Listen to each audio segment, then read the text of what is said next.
ini sebagai ahkam madadiyah maliyah fikih muamalat. Baik Ustaz, untuk bersingkat waktu dan tempat kami persilakan.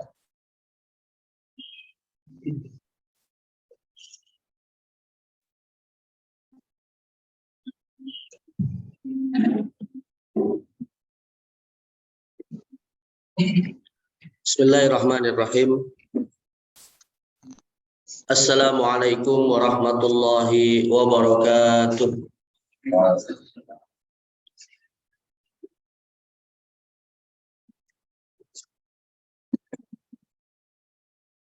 Alhamdulillahirabbil alamin. Alhamdulillahilladzi hadana li hadza wa ma kunna linahtadiya laula an hadanallah. Asyhadu an la ilaha illallah wahdahu la syarikalah wa asyhadu anna Muhammadan 'abduhu wa rasuluhu wa shafiyyuhu min khalqihi la nabiyya ba'dah. Allahumma fashalli wa sallim wa barik ala sayyidina Muhammadin wa ala alihi wa sahabatihi wa man ihtada bihadihi ila yaumiddin, amma ba'd. Hadratul muhtaramin, Bapak Ibu jamaah kaum muslimin yang dimuliakan Allah Subhanahu wa taala, para alim alam ulama, tokoh masyarakat, pengurus Masjidil Fauzin, yang mudah-mudahan Allah Subhanahu wa taala menjadikan kita sebagai hamba-hambanya yang muqarrabin, yang didekatkan kepada Allah Subhanahu wa taala. Alhamdulillah, kita bersyukur pada Allah Azza wa Jalla pada kesempatan di pagi hari ini, di waktu yang diberkahi oleh Allah Subhanahu wa taala melalui doa Nabi Muhammad sallallahu alaihi wasallam. Kita terpilih menjadi bagian orang-orang yang akhirnya mendapatkan taufik dan kesempatan untuk bisa melaksanakan ibadah sholat subuh berjamaah. Tentu dengan harapan mudah-mudahan Allah menerima amal ibadah ini, demi kita berharap nanti di hari akhir menjadi hambanya yang layak mendapatkan surga Allah Subhanahu wa taala. Terlebih pada hari ini seperti tadi telah disampaikan oleh Ustadz kita bahwa kita sudah berada di pertengahan bulan Zulqa'dah, bulan yang ke-11 dalam penanggalan Hijriyah, sekaligus bulan pertama dalam urutan bulan haram. Karena di dalam satu hadis Nabi menyebutkan bahwa bulan haram itu ada 4, 3 diantaranya berturut-turut. Ya, salatu mutawaliyat, 3 berturut-turut dan satunya terpisah. Dan bulan yang berturut-turut dari ketiga bulan tersebut dimulai dari bulan Zulqa'dah. Zulqa'dah, Zulhijjah, lalu bulan pertama Muharram, dan bulan yang ke-7 yaitu bulan Rajab. Nah, inilah 4 bulan yang disebut di dalam Al-Quran dengan istilah bulan haram. Dan tentu ketika kita memasuki bulan haram yang salah satunya adalah Zulqa'dah dan terus akan kita lalui 3 bulan ke depan, kita harus mencermati dan mentadaburi pesan Allah Subhanahu wa taala, fala tadlimu fihinna anfusakum. Janganlah kita berbuat kezaliman pada bulan-bulan haram ini. Maksudnya tidak berbuat maksiat. Tentunya memang maksiat itu kan hakikatnya dilarang setiap saat. Tetapi Allah berpesan secara khusus pada bulan haram ini diingatkan lagi jangan berbuat maksiat. Kenapa jemaah sekalian? Kata Sayyiduna Ibnu Abbas radhiyallahu anhu dalam asarnya, beliau mengatakan inna dzanba wa ajral amali shalihi fihinna a'zam. Karena dosa dan amal soleh yang dilakukan pada bulan-bulan haram itu kualitas dan nilainya ditingkatkan oleh Allah Subhanahu wa taala. Artinya amalan soleh dan dosa yang dilakukan di bulan haram nilainya beda dengan dosa dan amal soleh yang dilakukan di luar bulan haram. Ya, mirip seperti masjid jemaah sekalian. Kira-kira yang namanya mencuri itu dosa bukan Pak? Hah? Dosa jelas. Ya, tapi kalau yang dicuri itu adalah kencelengan masjid, dosanya double gitu ya. Bukan hanya mencurinya dosa, tapi juga aktivitas maksiat itu dilakukan di maksiat, dosanya menjadi berlipat ganda. Kenapa? Karena Allah Subhanahu wa taala berkehendak memuliakan sebagian waktu dan sebagian tempat.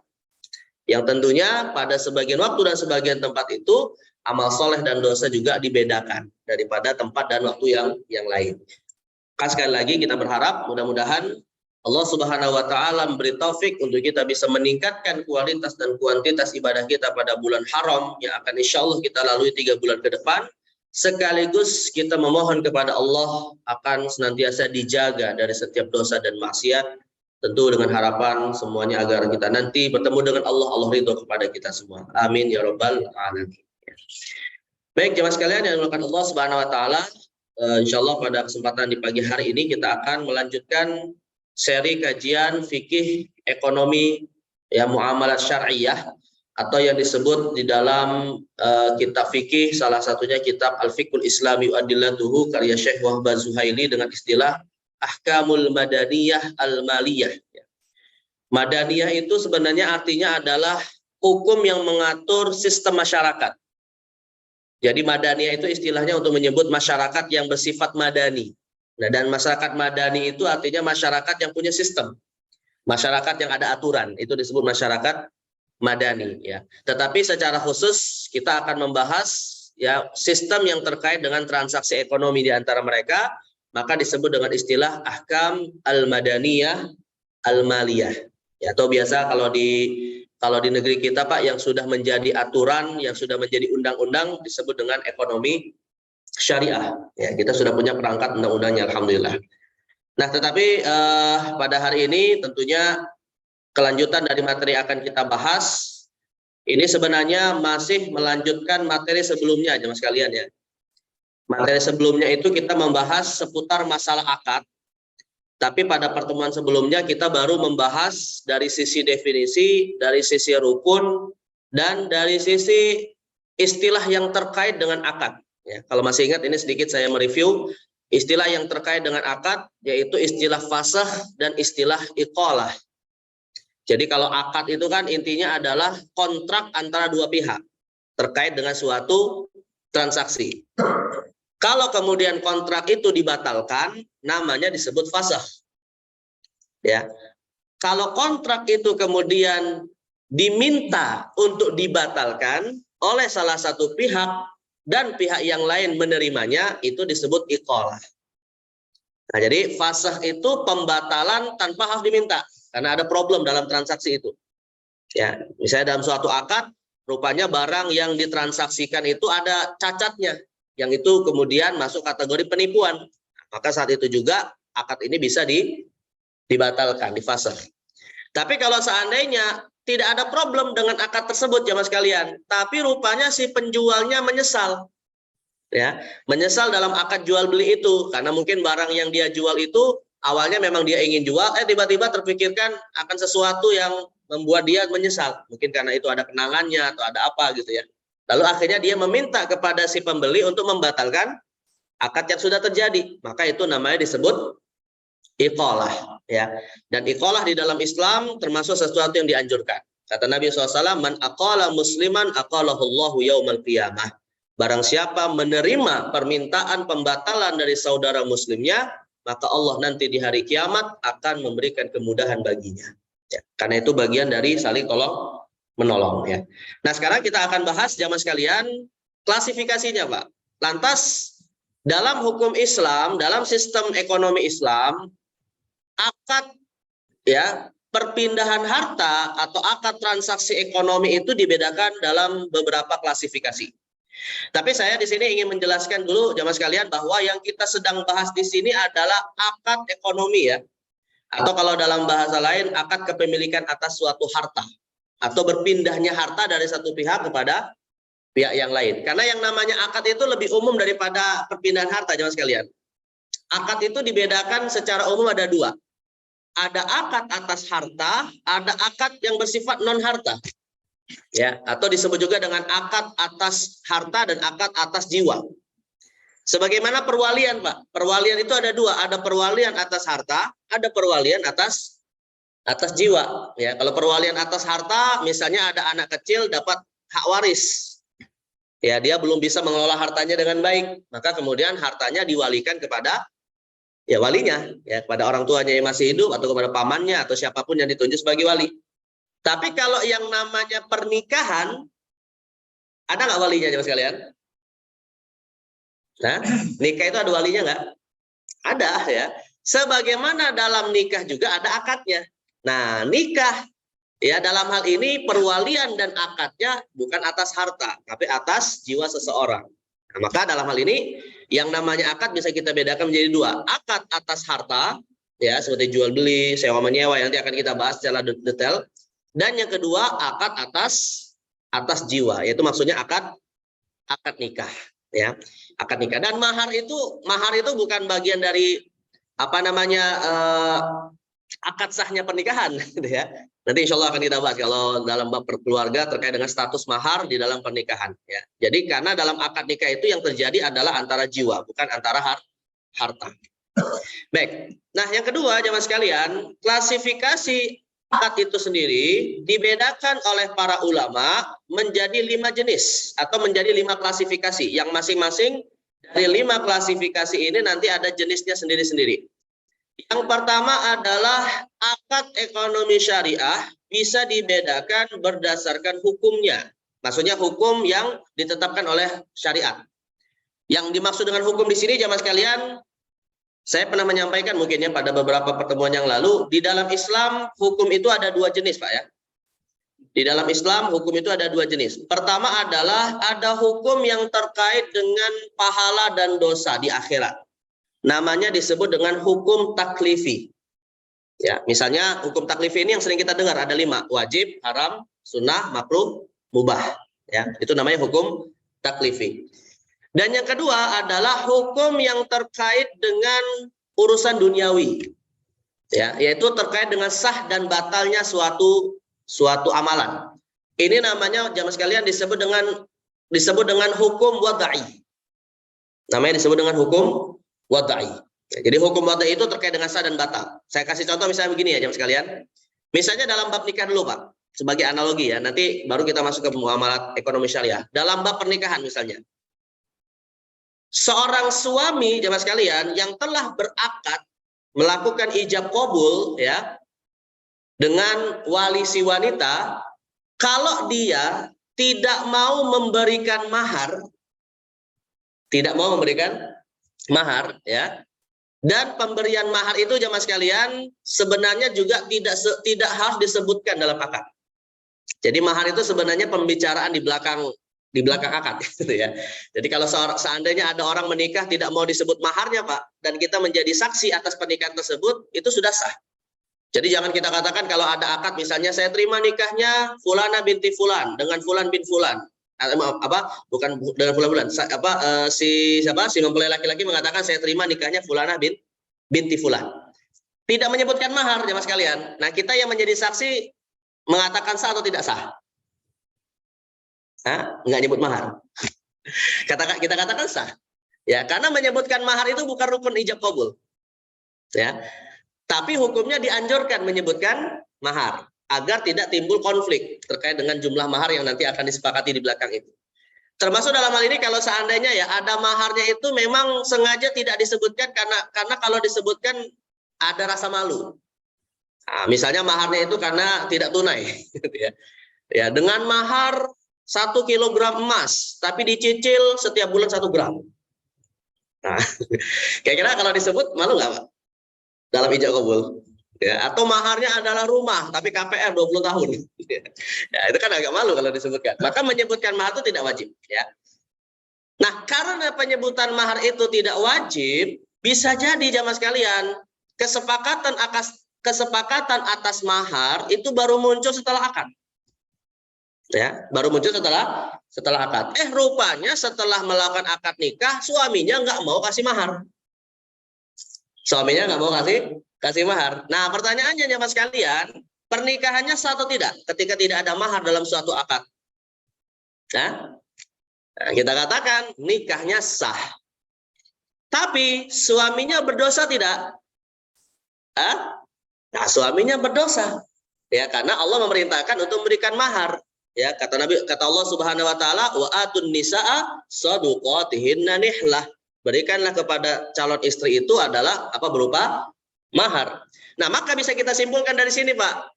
Hukum taklifinya, hukum akhiratnya, memberikan mahar itu wajib, meninggalkannya dosa. Tapi hukum wadainya tidak ada mahar, nikah tetap sah. Ya. Nah, jadi kita bedakan antara hukum akhirat dengan hukum Di dunia yang bisa saja tidak selalu yang namanya tidak sah itu haram. Sebagaimana tidak selalu yang haram itu tidak sah. Ya. Sebagaimana ada juga jemaah sekalian, tidak selalu sesuatu yang tidak sah ya, itu kemudian tidak dibolehkan. Contoh misalnya jemaah sekalian. Contoh lain nih, saya kasih contoh lain ya biar lebih bisa memahami perbedaan dua hukum ini. Ada orang jemaah sekalian di tanggal 10 Zulhijjah motong ayam. Ya, motong ayam dengan niat kurban. Boleh nggak? Dia motong ayam dengan niat kurban. Boleh nggak? Nah, jawabannya boleh, tapi tidak sah. Boleh tapi tidak sah. Ya. Bukan berarti nggak boleh. Ya, silakan aja dipotong untuk sedekah gitu ya. Tapi tidak sah ya. Sama seperti begini jemaah sekalian. Misalnya majelis taklim ibu-ibu misalnya nih ya. Majelis taklim ibu-ibu patungan uang untuk membeli seekor sapi misalnya. Ya, satu sapi misalnya harganya 30 juta. Jamaahnya ini jumlahnya ada 30 orang, masing-masing 1 juta. Ya, 1 juta masing-masing 30 orang untuk beli seekor sapi. Dalam rangka dipotong nanti tanggal 10 Dzulhijjah. Atas nama 30 orang majelis taklim, anggota majelis taklim. Sah nggak kurbannya jemaah sekalian? Padahal sapi maksimal 7 orang nih kan, ini 30 orang. Ini 30 orang. Nah, pertanyaannya sah nggak dipotong kurban? Atau boleh nggak dipotong kurban? Boleh, tapi tidak sah. Jadi boleh tapi tidak sah gitu ya. Artinya dalam hukum wadainya tidak sah, tapi hukum akhiratnya tetap dapat pahala. Jatuhnya sebagai sedekah biasa. Kalau istilahnya para ulama itu ya zabhul lahmin. Nah, istilah para ulama hanya sebatas sembelihan daging saja. Jadi tidak masuk sebagai ibadah kurban. Nah, jadi maka sekali lagi ada hukum yang terkait dengan pahala dan dosa, namanya taklifi, ada hukum terkait dengan urusan sah atau tidak sahnya suatu akad. Ya. Nah ini nanti dari sisi hukum, para ulama membedakan akad dari sisi hukumnya itu ada 3. Ada akad yang sahih, ada akad yang batil, ada akad yang fasid. Tapi saya akhiri nih Pak ya, nanti akan saya detailkan insya Allah setelah membahas semua ini.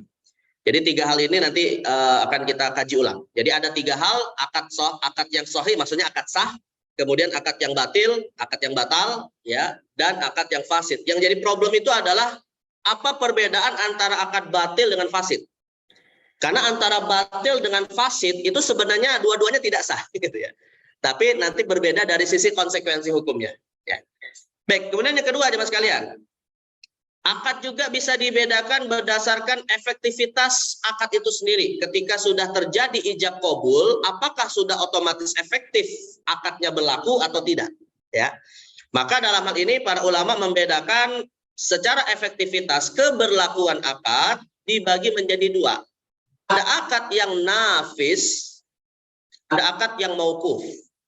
Nah, akad yang nafis itu maknanya jemaah sekalian, akadnya itu saat ijab qabul efektif berlaku. Sah berlaku ketika terjadi ijab qabul antara 2 pihak.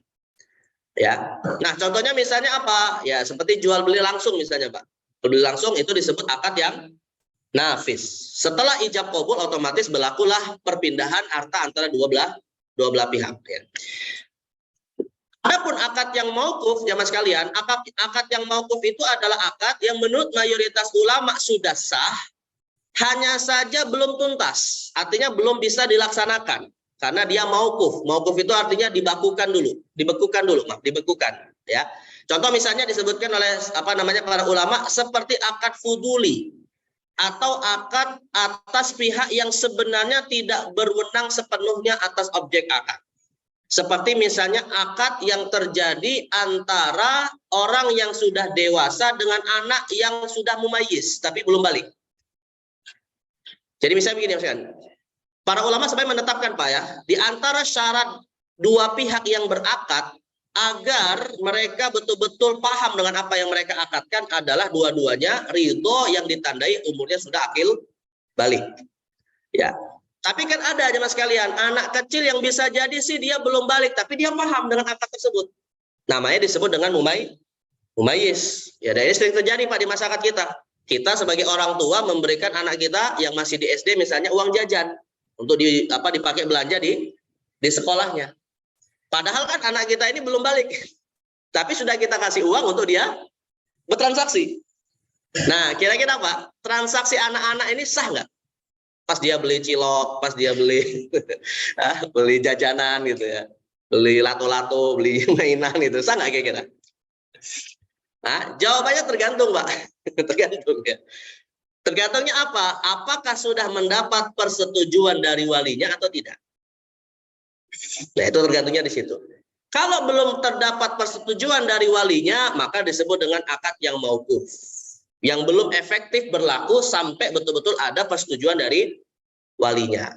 Karena jemaah sekalian, yang namanya jual beli itu adalah suatu transaksi yang berpotensi untung rugi. Dalam istilah bahasa hadis Nabi, al-ghunmu bil ghurmi, bahwa jual beli itu ada untung, ada ruginya.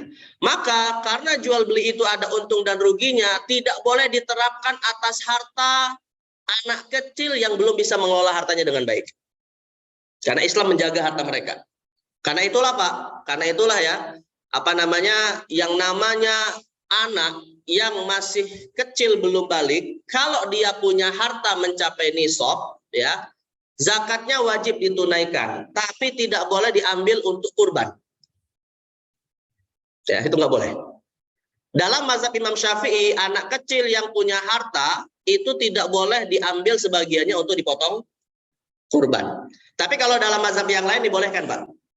Sebagian ulama yang lain membolehkan harta anak kecil diambil sebagian untuk potong kurban, tapi dengan dua syarat. Dengan dua syarat.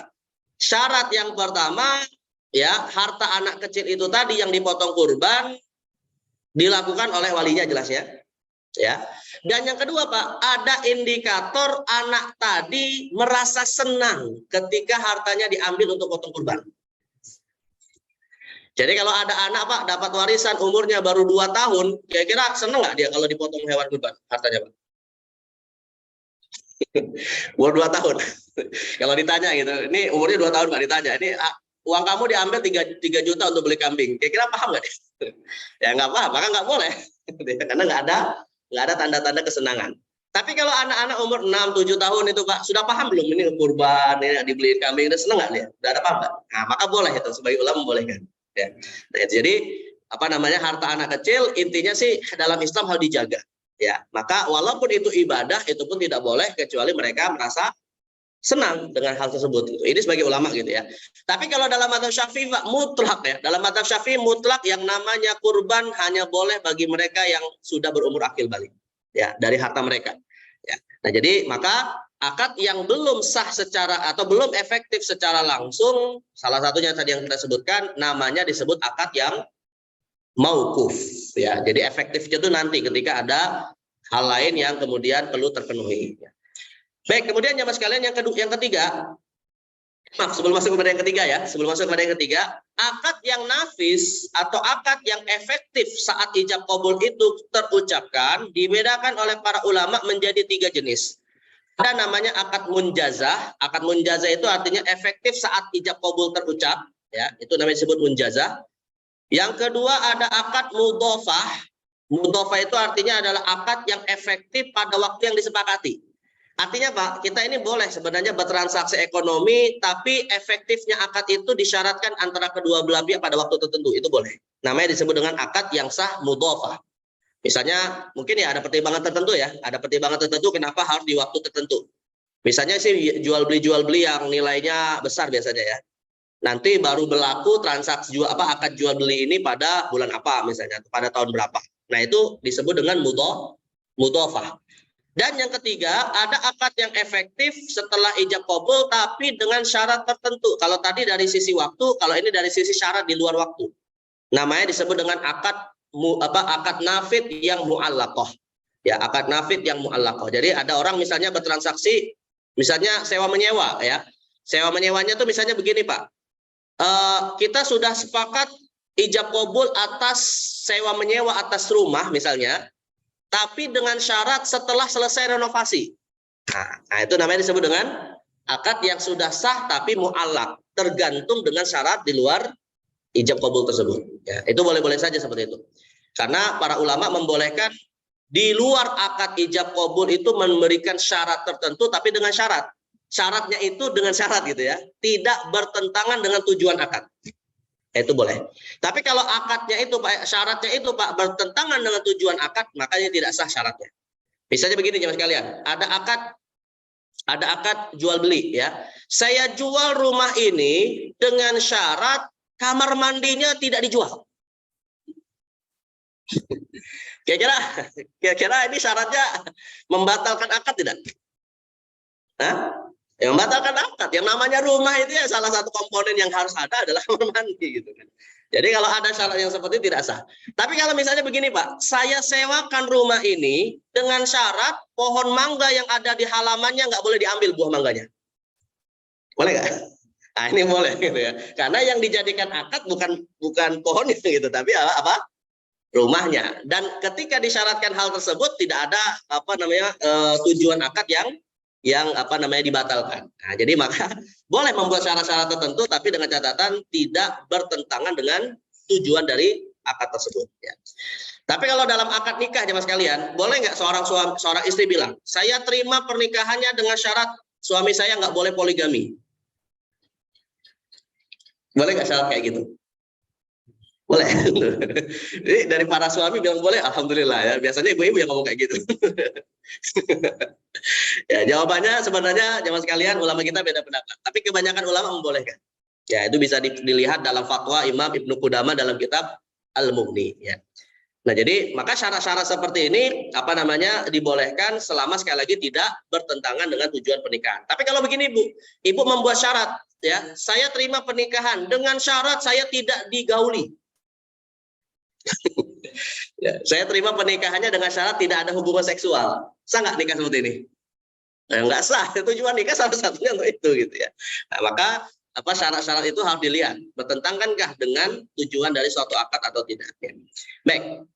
Nah, yang ketiga jemaah sekalian, ya, akad dibedakan dari sisi pembatalannya. Artinya ada potensi dibatalkan ya. Yang pertama adalah ada akad yang bersifat lazim. Lazim itu artinya akad yang mengikat yang tidak boleh dibatalkan sepihak. Ya. Itu akad yang disebut akad lazim. Misalnya seperti akad jual beli dan ijarah atau sewa menyewa. Akad jual beli atau ijarah itu tidak boleh dibatalkan sepihak kecuali dengan cara diminta yang tadi kita sebut iqalah ya. Maka di dalam Al-Qur'an Allah mengatakan ya ayyuhalladzina amanu aufu bil uqud. Wahai orang-orang beriman, tunaikanlah akad-akad yang sudah dilakukan di antara kalian. Artinya tidak boleh dibatalkan secara sepihak. Dan ada akad yang ghairu lazim. Ghairu lazim ini jamaah sekalian, akadnya tidak mengikat. Sewaktu-waktu salah satu pihak membatalkan boleh. Ya, sewaktu-waktu salah satu pihak membatalkan itu boleh. Misalnya seperti akad wadiah dan wakalah.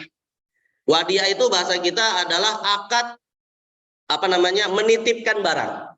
Itu wadiah.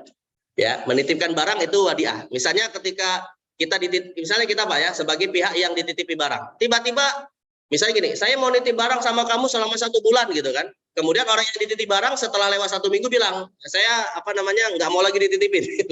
Dia batalkan sepihak, boleh nggak? Hah? Boleh nggak apa-apa Pak? Ya, karena akad wadiah ini bukan akad yang mengikat. Ya, atau misalnya pihak yang menitipi barang kemudian bilang, saya ambil ya seminggu setelah ini saya titipi barang selama 1 bulan, tapi rupanya seminggu setelahnya langsung diambil. Nah, itu nggak ada masalah. Nggak bisa Pak, kita yang dititipi barang bilang. Kita yang dititipi barang kemudian bilang, kan akadnya kemarin sebulan.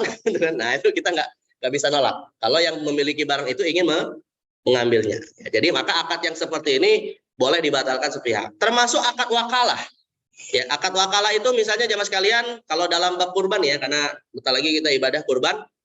Misalnya kita bilang sama seseorang, nanti saya mau transfer uang untuk diwakili pembelian hewan kurban. Ya. Tapi Pak, tiba-tiba setelah berjalannya waktu uang belum ditransfer, kemudian yang bilang ingin mewakilkan tadi membatalkan, ya.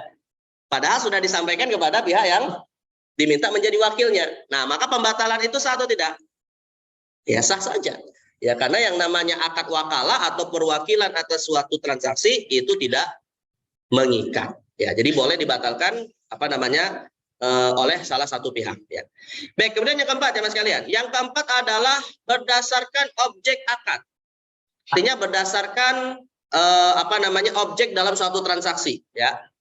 Maka kalau berdasarkan objek akad, ada yang, ini akad ekonomi ya, kita bicara akad ekonomi, ada yang bersifat akad ekonominya itu objeknya bersifat materi, ada juga yang objeknya itu bersifat non materi atau disebut dengan ainiyah dan ghairu ainiyah. Contoh misalnya jamaah sekalian, akad yang bersifat materi seperti jual beli, jaroh sewa menyewa, hibah dan wadiah menitipkan barang. Semuanya terkait dengan apa namanya barang ya. Tapi ada juga akad-akad ekonomi tapi tidak langsung terkait dengan barang. Nah, misalnya seperti wakalah dan kafalah. Wakalah itu mewakilkan atas suatu hal dan kafalah itu menjamin. Ya, misalnya penjaminan hutang, Pak. Penjaminan hutang itu disebut kafalah. Ya memang sih ada hutangnya, ada uang misalnya yang dijadikan sebagai objek hutang. Tapi di sini yang dijadikan akadnya bukan pada hutangnya sebenarnya, tapi pada pembayaran hutangnya yang dia menjadi seorang penjamin misalnya. Nah itu namanya disebut dengan akad kafalah. Ya, tapi kalau nanti memindahkan kewajiban penunaian hutang, namanya disebut dengan akad hewalah. Nah itu beda lagi nanti ya. Tapi intinya adalah akad antara dua belah pihak ini tidak terkait langsung dengan harta yang menjadi objeknya. Dan yang kelima, yang terakhir adalah perbedaan akad berdasarkan tujuannya.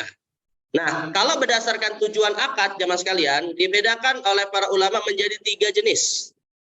Yang pertama adalah tamlikat. Tamlikat itu artinya adalah akad berpindahnya kepemilikan atas atau manfaat atas objek akad.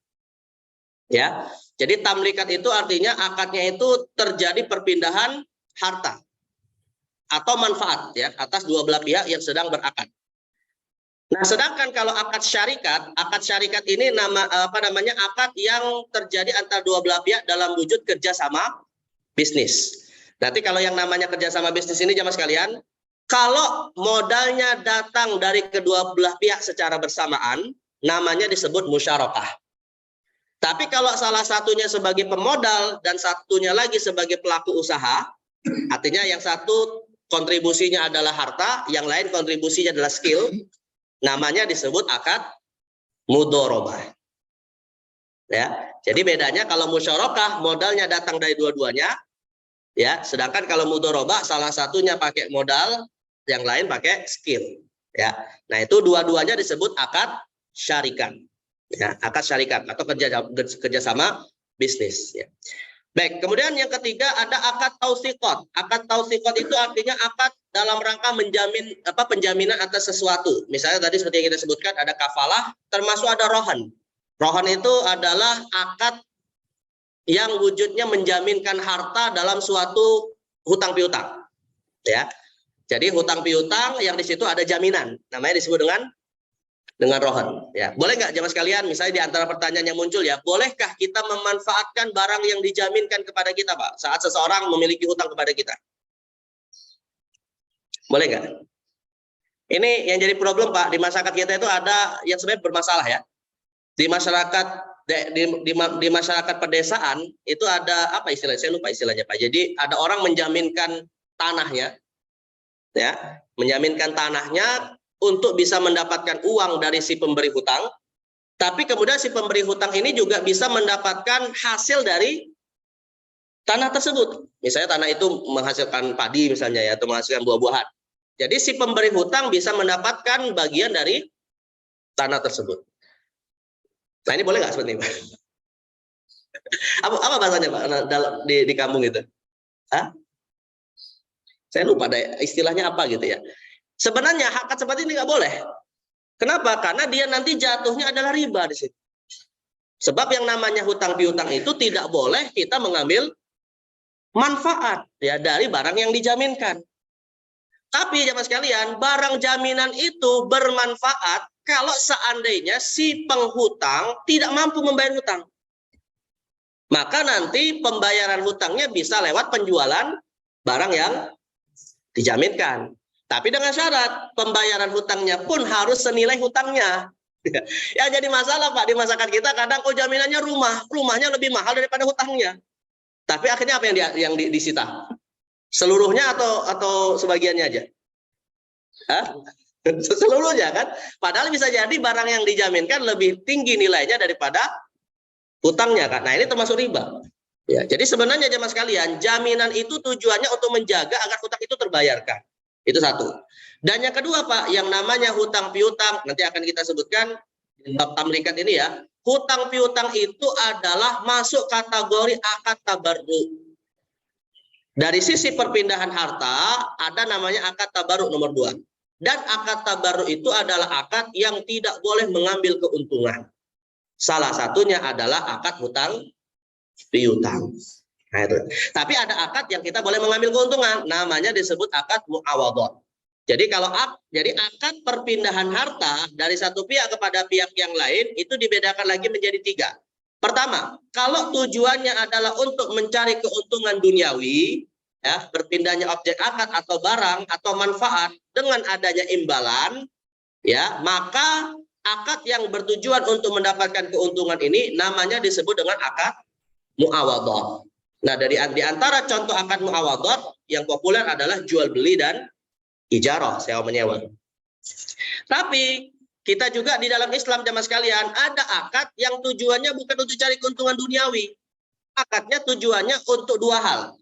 Kalau di situ ada pihak non muslim, tujuannya untuk tolong menolong. Tapi kalau semua yang bertransaksi itu adalah muslim, maka tujuan yang paling utama untuk mendapatkan ridho Allah Subhanahu wa taala. Tentu lewat tolong menolong antar sesama, ya. Maka akad yang tidak dalam rangka mencari keuntungan, ya, tapi semata-mata untuk memberi menolong saudaranya dan mengharapkan ridho Allah, ini namanya disebut dengan akad tabarruk. Dan masuk dalam akad tabarruk ini sedekah, hibah, qorot. Qorot itu maksudnya hutang piutang. Dan juga i'arah. I'arah itu kalau bahasa kita adalah pinjam meminjam. Tapi jamaah sekalian ya, pinjam meminjam dengan hutang piutang itu kalau dalam bahasa kita sama atau beda, Pak? Hah? Sama gitu ya. Padahal kalau dalam bahasa fikih beda, Pak. Hutang piutang itu qorot, sedangkan pinjam meminjam itu i'arah. Bedanya bagaimana jamaah sekalian? Bedanya gini, Pak. Kalau qorot ya, itu adalah perpindahan harta dan hartanya itu memang habis, bisa dimiliki oleh yang diberi hutang. Jadi nanti misalnya dalam wujud uang, Pak ya, ada orang meminjam, kalau bahasa kita meminjamkan gitu ya, tapi lebih tepatnya ada orang menghutangkan uang. Uang yang dihutangkan misalnya adalah 100.000, Pak. Apakah nanti saat dikembalikan wujudnya harus 100.000 yang sama? Hah? Hutangnya 100.000, boleh nggak dikembaliin 50.000 2 lembar? Hah? Boleh, itu namanya hutang piutang. Tapi kalau yang dipinjamkan itu motor, Pak. Ya, dipinjemin motor. Nanti baliknya apa? Hah? Ya motor juga, motor juga. Motornya boleh nggak yang lain? Ya nggak boleh, harus motornya dipinjam gitu kan. Nah, itu namanya i'arah, ya. Jadi kalau hutang piutang itu objeknya tidak mesti dikembalikan yang sama. Tapi kalau i'arah objeknya harus dengan yang sama. Bedanya apa jamaah sekalian? Beda yang kedua. Beda yang kedua, Pak, hutang piutang mutlak tidak boleh ambil keuntungan. Tapi kalau i'arah boleh saja mengambil keuntungan. Tapi dengan salah satu itu keduanya. Misalnya begini, Pak. Kita minjemin motor atau minjemin mobil gitu ya. Mobil yang kita pinjemin ini, Pak, misalnya bensinnya itu baru setengah tangki. Kita bilang sama orang yang minjem mobil kita, nanti kembaliin penuh ya isi tangkinya ya. Berarti ada nggak kita ngambil manfaat di situ? Nah, pertanyaannya boleh nggak syarat seperti itu? Boleh nggak, Pak? Saya pinjemin motor ya, pas dipinjemin bensinnya habis. Tapi nanti pas kembaliin harus full. Boleh nggak seperti itu? Jawabannya boleh. Ya, kalau itu kenapa boleh, Pak? Padahal itu kan kita menyebutnya meminjam gitu ya. Nah, padahal itu bukan hutang piutang, itu maksudnya jatuhnya akad i'arah. Ya, i'arah itu artinya akad akad atas barang yang nanti dikembalikan dalam wujud barang itu sendiri. Ya, maka boleh kemudian ada syarat-syarat manfaat seperti ini. Karena kenapa, Pak? Barang yang kita pakai kan berkurang manfaatnya, Pak. Sama seperti ada orang, Pak, saya pinjam pulpen. Kira-kira tinta pulpen kita ketika dipinjam berkurang nggak? Ya berkurang, maka kita boleh minta tambahan jasa di situ gitu ya. Nah, walaupun tidak disebut ijarah di sini ya, karena itu bukan akad sewa menyewa. Jadi mirip-mirip antara akad ijarah dengan akad sewa menyewa itu agak mirip-mirip ya. Baik, nah jadi inilah bedanya antara hutang piutang dengan pinjam meminjam. Ya, dan kalau bahasa kita sih utang piutang sama minjam-minjam sama itu masalahnya ya. Tapi dalam istilah fikih ini berbeda ya.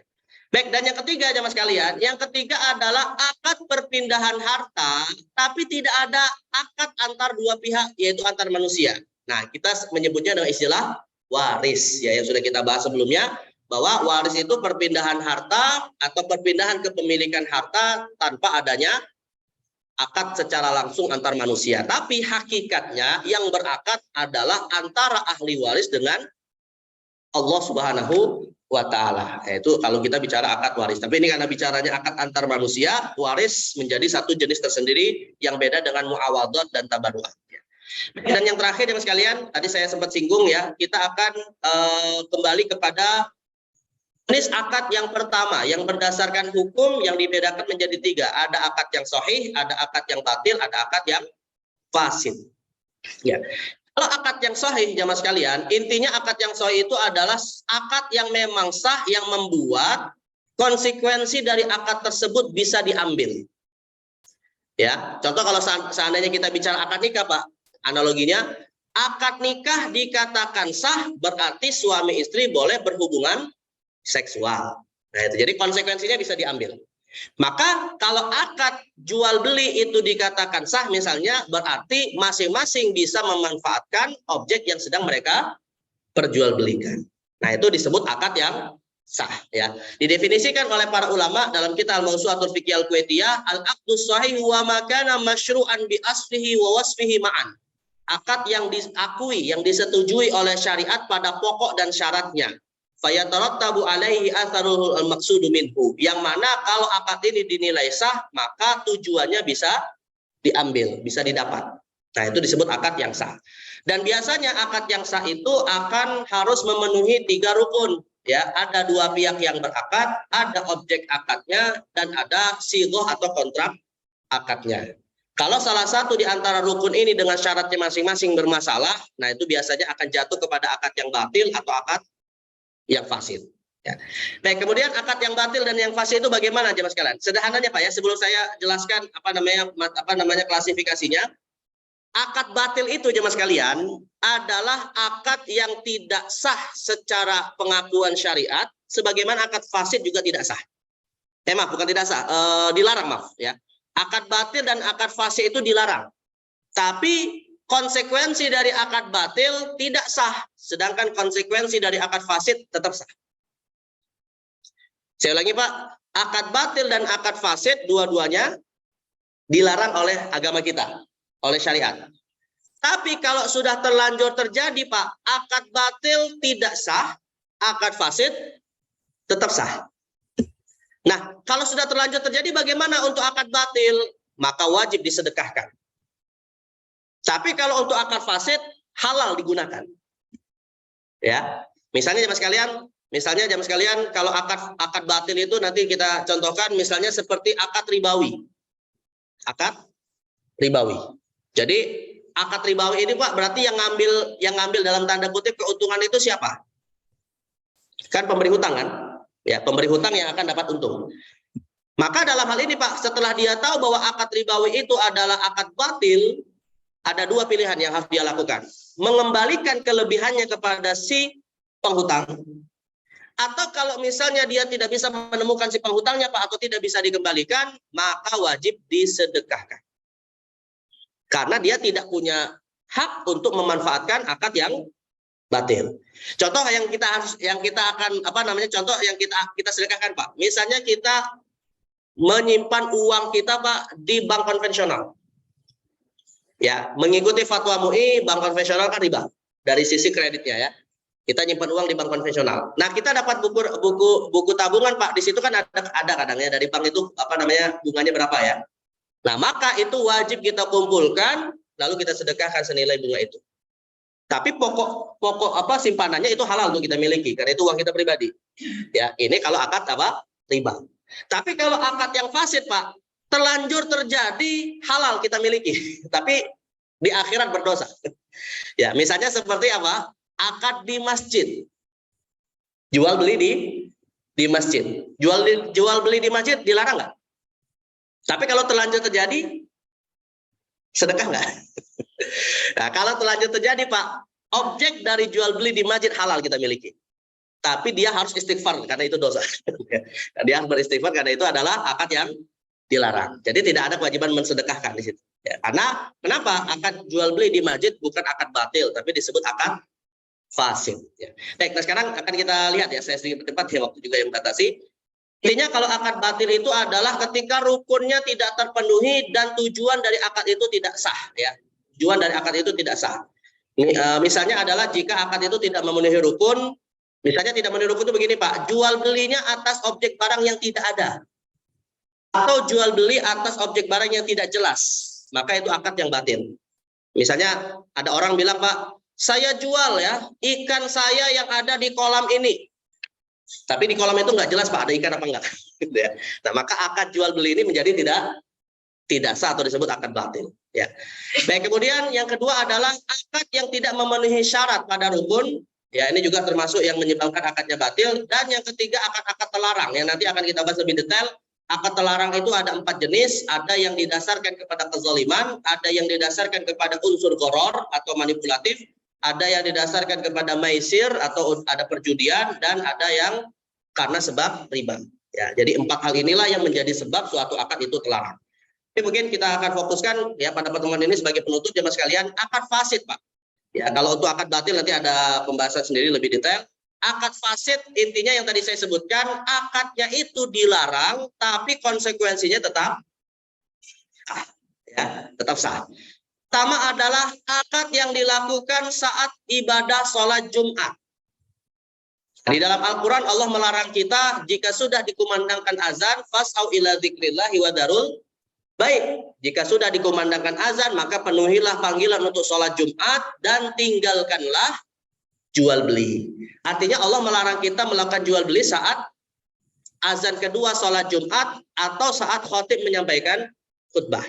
Kira-kira Pak, mungkin nggak ada jamaah menghadiri sholat Jumat tapi dia jual beli saat khutbah Jumat? Mungkin nggak? Nah, hari ini sangat memungkinkan Pak. Ya kalau jual belinya tradisional antara dua belah pihak bertransaksi mungkin nggak kita temukan Pak. Tapi megang HP ini Pak, ini masalah. Nah di HP itu dia sedang jual beli online. Gitu ya. Nah, artinya kan mungkin ya lagi buka apa Tokopedia, Bukalapak atau Shopee misalnya gitu kan.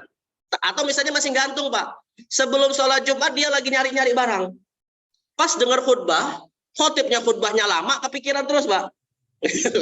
Akhirnya bukalah dia buka lapaknya, langsung saat itu transfer uang. Nah, berarti terjadi apa? Jual beli transaksi ketika khutbah gitu. Mungkin nggak kalau itu terjadi Pak? Nah, ini hati-hati yang megang HP ketika khutbah. Karena ada bisikan syaitan ini ya. Nah, yang jadi pertanyaan Pak, kalau itu sudah terlanjur terjadi, uang sudah ditransfer, ya barang baru beberapa saat nanti akan baru dikirim, wajib nggak disedekahkan? Ya, nggak wajib disedekahkan. Kenapa? Karena dari sisi transaksinya sah sebenarnya, tapi dilarang dari aspek waktunya. Nah, ya. Nah, maka dalam kasus ini jual belinya kita sebut fasid. Ya, sah tapi berdosa. Sah tapi berdosa. Ya. Baik, kemudian yang kedua, akad di atas akad orang lain, Pak. La yabi ba'dukum ala ba'i akhihi, kata Nabi SAW. Janganlah seseorang membeli atas barang yang sudah sah terjadi jual beli dengan saudaranya yang lain. Artinya misalnya begini Pak, ada transaksi ya atas sebuah HP misalnya ya. Si pembeli bilang saya beli harganya 2 juta. Si penjual bilang ya sudah sah. Saya jual 2 juta. Pas lagi ngitung uang Pak, dan si penjual lagi nulis kwitansi, tiba-tiba ada yang nawar, saya beli 2,5 juta. Tiba-tiba ada yang nawar 2,5 juta. Si penjual langsung apa Pak? Penjual ngapain setelah dengar itu? Oh, saya batalin yang pertama. Nah, akhirnya dia bertransaksi dengan pihak yang kedua, gitu, karena harganya lebih. Padahal tadi sudah sah belum dengan pihak yang pertama? Sudah sah kan? Ya, walau sudah sah, tapi memang belum terjadi perpindahan harta. Ya. Nah, maka dalam akad seperti ini, Pak, seandainya si penjual akhirnya menjual kepada pihak kedua yang membeli dengan harga yang besar, yang lebih tinggi, akadnya sah tidak? Sah, ya? Akadnya sah, Pak. Ya, tapi berdosa kepada saudaranya yang pertama tadi. Dan nanti di akhirat bisa dituntut oleh saudara yang pertama.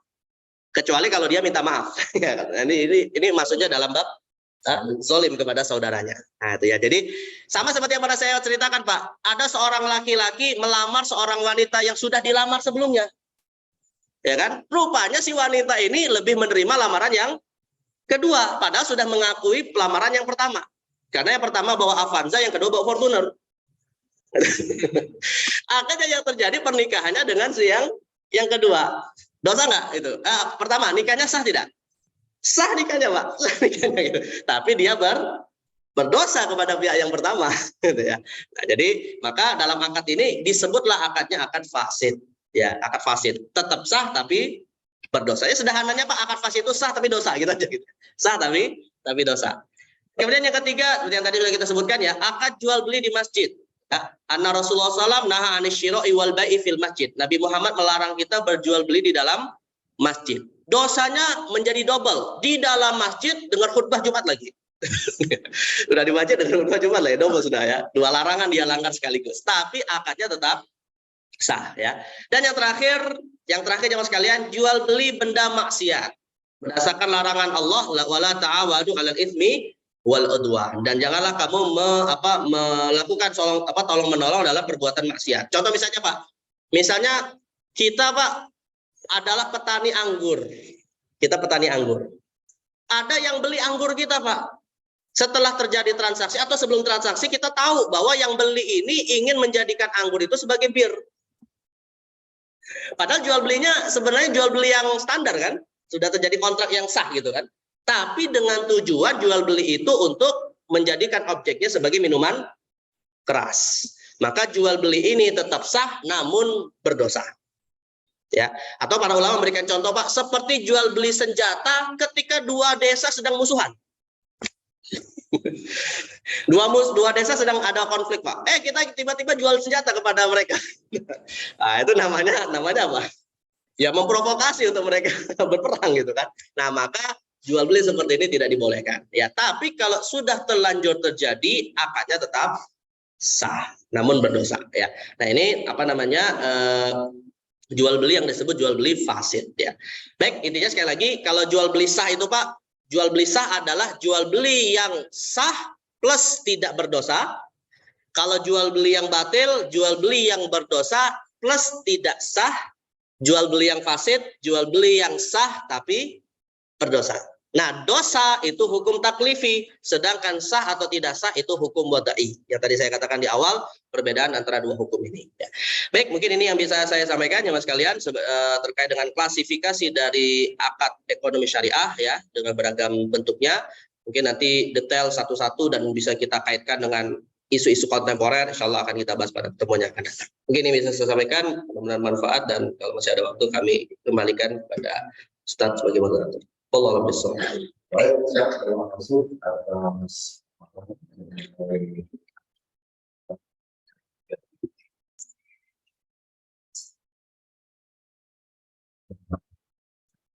yang kita tahu adalah apa dari anak dari yang lainnya itu hampir jaminan. Dan akan masyarakat mungkin ada sekali-sekali ya kan, tapi yang lebih biasa.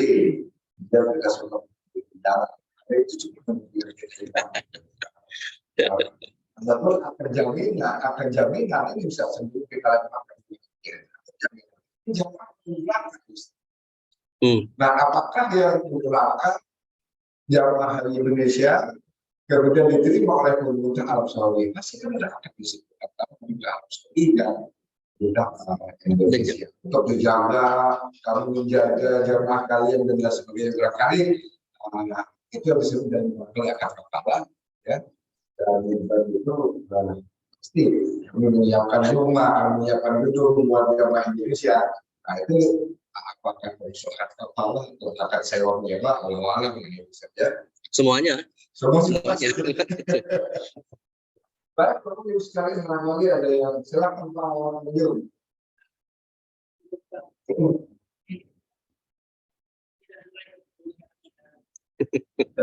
Ya.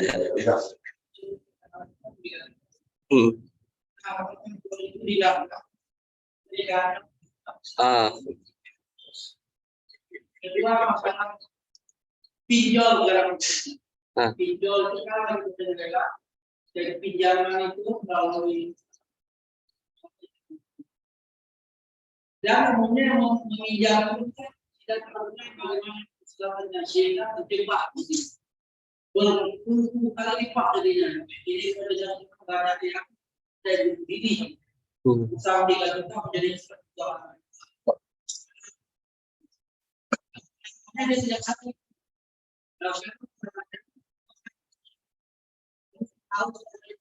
tahu dia beri apa bola harus seimbang karena kita beri kita tidak seimbang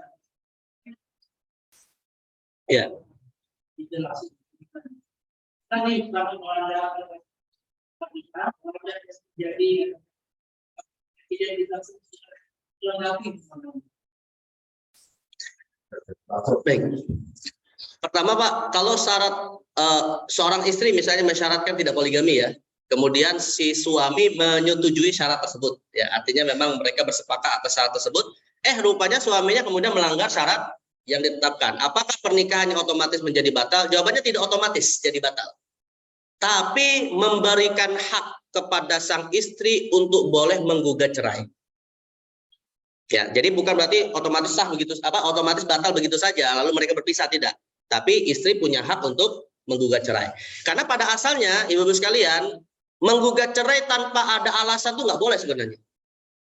Bedakan antara menceraikan dengan menggugat cerai ya, jemaah sekalian. Menceraikan datang dari suami, menggugat cerai datang dari istri. Ya, dalam bahasa fikih, kalau menceraikan itu talak, kalau menggugat cerai itu khulu.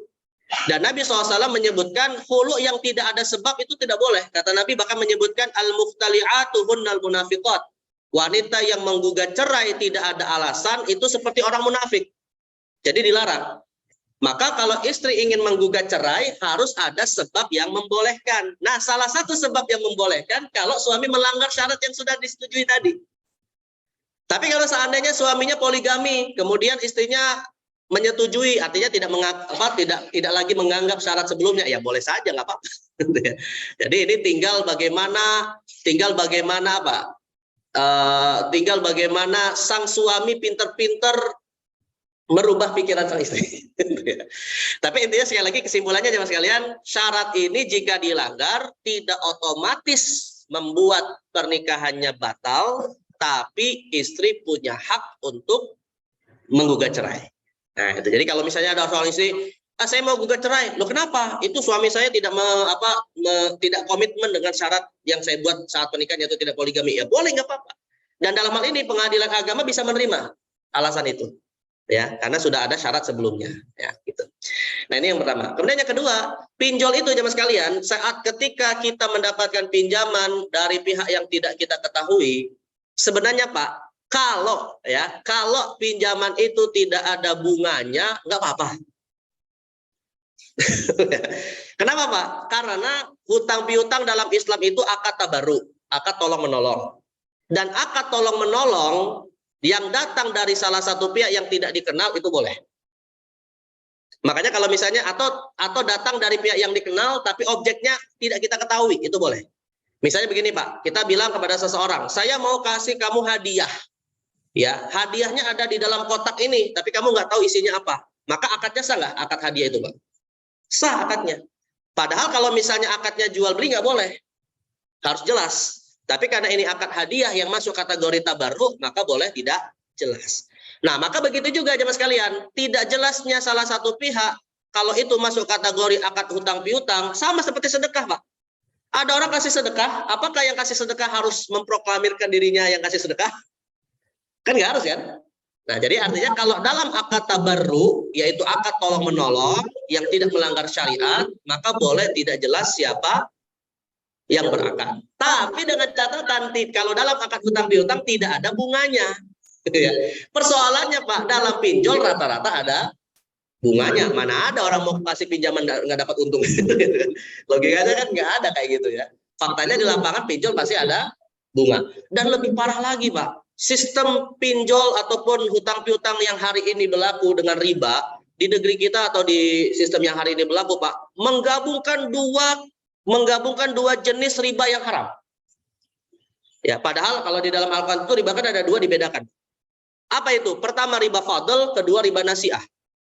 Riba fadl itu, Pak, riba fadl itu adalah riba di mana kalau kita berhutang, kita wajib memberikan kelebihan tanpa dibatasi waktu. Itu namanya riba fadl. Jadi misalnya saya kasih pinjaman 1 juta, kembaliin 2 juta. Kapanpun engkau kembaliin, pokoknya 2 juta. Nah, itu namanya riba fadl. Nah, sedangkan kalau riba nasi'ah, Pak, riba nasi'ah itu sebenarnya saya kasih pinjaman 1 juta, kembaliin 1 juta. Tapi kalau kamu terlambat 1 bulan, menjadi 1.100.000 misalnya. Itu namanya riba nasi'ah. Nah, kalau sekarang enggak, Pak, riba fadl dan nasi'ahnya semuanya ada. Dalam satu akad itu dua-duanya berlaku gitu ya. Saya kasih pinjaman 1 juta, kamu kembaliin bayar 2 juta. Tapi kalau waktunya nambah lagi. Artinya dalam transaksi riba hari ini fadlnya ada, nasi'ahnya juga ada. Nah, itulah yang disebut dalam Al-Quran la ta'kulu riba atau afan mudha'afa. Janganlah makan harta riba yang setinggi-tingginya. Karena dua-duanya dapat gitu ya. Nah, maka dalam konteks ini jemaah sekalian, tentu jelas hutang piutang seperti ini adalah haram. Ya. Hutang seperti ini adalah haram. Kita sebagai muslim yang tentunya tahu bahwa hukumnya haram nggak boleh melakukan itu. Nggak boleh melakukan itu. Tapi bagaimana kalau kita butuh modal, jemaah sekalian? Nah, ini yang jadi problem juga.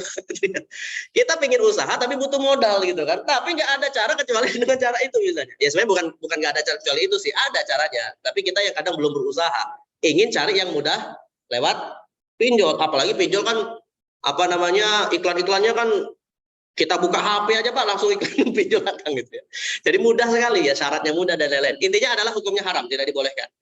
Dan yang kedua, Pak, kalau itu sudah terlanjur terjadi, misalnya sudah terlanjur terjadi ya, bagaimana cara kita kemudian keluar dari keluar dari jeratan pinjol ini? Yang pertama jelas seorang muslim harus taubat, karena itu adalah dosa. Mau pihak yang memberi uang, mau pihak yang menghutangi atau pihak yang berhutang, dua-duanya dosa, harus bertaubat. Yang kedua, Pak, setelah mereka bertaubat, kalau yang bertaubat adalah yang berhutang, tetap wajib punya komitmen menyelesaikan. Tetap wajib membayar. Walaupun dengan bunga-bunganya sekalipun. Kalau bisa dia mengusahakan misalnya lewat OJK untuk meminta kemudahan hanya membayar pokoknya saja. Kalau itu bisa. Tapi kalau seandainya tidak, karena di negeri kita, Pak, pinjol juga ada yang dilegalkan gitu kan, dan harus punya komitmen membayar itu. Tapi kalau yang bertaubat adalah yang memberi pinjaman, maka wajib dia tidak boleh mengambil keuntungan atau kelebihannya dan wajib dikembalikan kepada pihak yang berhutang. Ya. Dan yang ketiga, Pak, bagaimana kalau misalnya pihak yang memberikan pinjaman itu taubat setelah bertahun-tahun yang lalu dan dia tidak bisa mengembalikan keuntungan yang dia dapat dari pinjaman itu, maka kalau dia tidak bisa kembalikan wajib disedekahkan.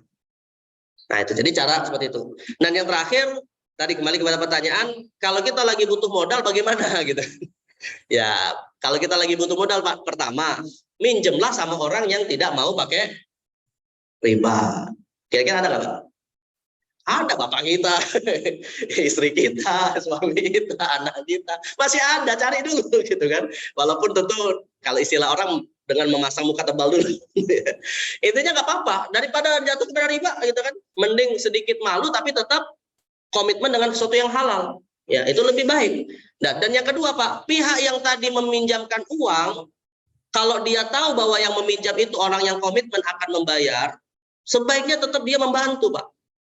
Kenapa? Karena Nabi pernah mengatakan pintu surga yang memberikan hutang 18 kali lipat daripada pintu sedekah. Jadi motivasinya kepada yang memberi hutang ini tadi harus seperti itu, Pak. Pintu pemberi hutang yang tidak ada ribanya 18 kali lebih besar daripada pintu surga orang yang bersedekah. Kenapa, Pak? Karena dia lebih mendahulukan saudaranya daripada dirinya sendiri. Walaupun nanti ujung-ujungnya akan dia terima kembali. Ya. Tapi kalau sedekah biasanya, Pak, dari remeh-remeh harta kita nggak? Kalau sedekah, saya tanya, Pak, kalau yang namanya sedekah biasanya dari sisa-sisa harta kita nggak? Iya kan? Tapi kalau yang namanya hutang biasanya dari harta yang kita butuhkan kan sebenarnya, tapi kita mendahulukan saudara kita. Maka pahala memberi hutang lebih besar daripada pahala sedekah. Tapi dengan catatan tidak boleh ada ribanya ya. Nah, jadi itu. Tapi dari pihak yang berhutang juga harus punya komitmen untuk membayar. Ketika dia tidak mampu membayar, jangan malu untuk minta tambahan waktu. Yang penting ada komitmen. Nah, ini masyarakat kita enggak, Pak. Ini sudah berhutang, nggak bisa bayar, hilang. Dia nggak boleh gitu ya. Harusnya dia ngakui bahwa saya belum punya uang dan seterusnya gitu ya. Ada komitmen atau minimal dia mencicil dan seterusnya. Ada komitmen. Nah, kalau itu terjadi alhamdulillah. Atau yang kedua, Pak, kalau dia punya skill atas suatu usaha yang dia ingin lakukan, tawarkan sistem mudorobah, yaitu investasi kepada pihak yang mungkin ingin mengembangkan hartanya lewat usaha yang bisa kita lakukan. Jadi pilihannya cuma dua. Kalau kita butuh modal, minjam uang tanpa ada bunga, atau yang kedua menggunakan sistem mudorobah. Nanti sistem mudorobah itu apa mungkin akan kita bahas lebih detail lagi. Ya, intinya sekali lagi, kalau untuk hari ini janganlah pakai pinjol karena ini hukumnya haram, meskipun bisa saja negara melegalkan. Ya, bisa jadi seperti itu. Ya, wallahu a'lam.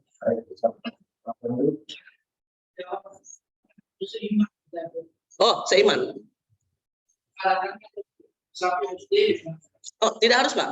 Kalau akadnya itu akad yang halal ya, maksudnya utang piutang yang nggak ada riba. Kalau hutang piutang yang tidak ada riba, kemudian kerjasama mudorobah ya antara muslim dengan non muslim boleh, nggak dilarang. Ya, selama tidak ada unsur yang melanggar syariat itu aja, Pak ya. Nah, itu nggak masalah. Kita tidak dilarang untuk bertransaksi dengan non muslim. Jadi kalau bapak-bapak mau belanja di warung, Pak, nggak perlu nanya, Bu, ibu muslim atau bukan? Nggak perlu nanya. Karena intinya selama akadnya halal ya siapapun boleh kita bertransaksi dengannya. Yang penting akad antara dia dengan kita, Pak. Masalah dia sumber hartanya haram itu urusan dia. Misalnya gini, Pak. Kita jual beli dengan rentenir misalnya, Pak. Kita jual beli dengan rentenir. Nah, jual beli antara kita dengan rentenir halal nggak? Halal, Pak. Selama itu jual beli yang halal gitu ya. Masalah dia rupanya sumber uangnya dari renten gitu ya. Itu urusan dia. Itu urusan lain gitu, Pak ya. Nah, seperti itu. Makanya Nabi Muhammad bertransaksi dengan orang Yahudi. Padahal orang Yahudi menghalalkan riba.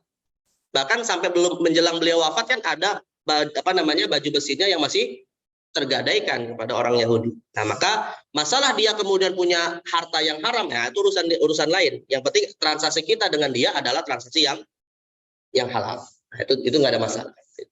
Ya. Jelas. Sangat jelas. Tapi komitmen yang tertuliskan secara itu kan sistem ada tertulis kehadiran untuk menuliskan tapi hanya dengan perkataan ucapan. Ya. itu tambahannya. Baik, ada lagi sebelum kita akhiri.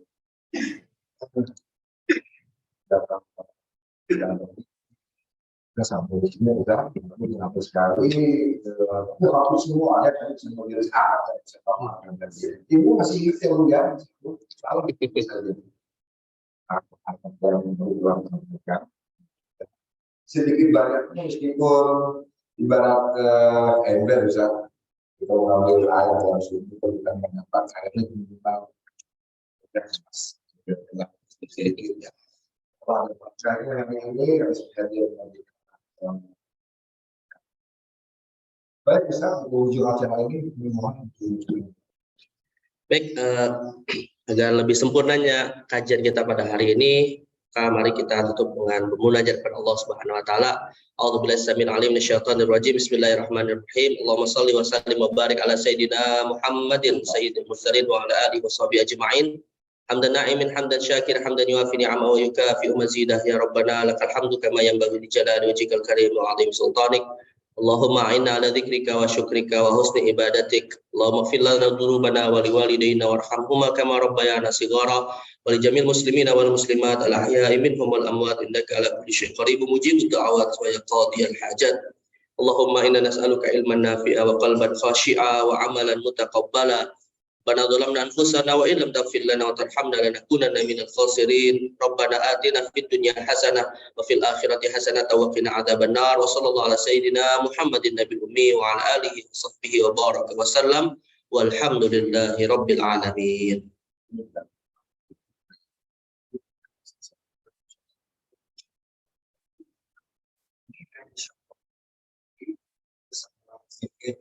ekonomi keempat ya. Insya Allah bulan tahun. Baik. Kita telah menjadi kembali pada hari ini sedikit banyaknya.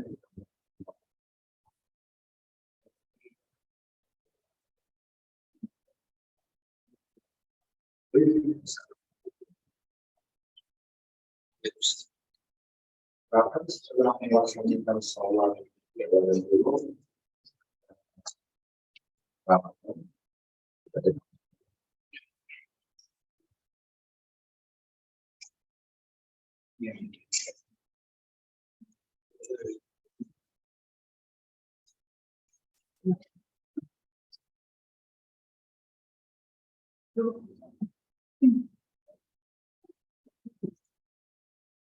Anaknya besar.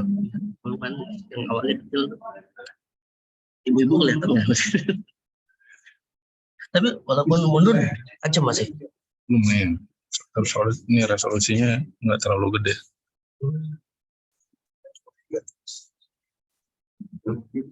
mau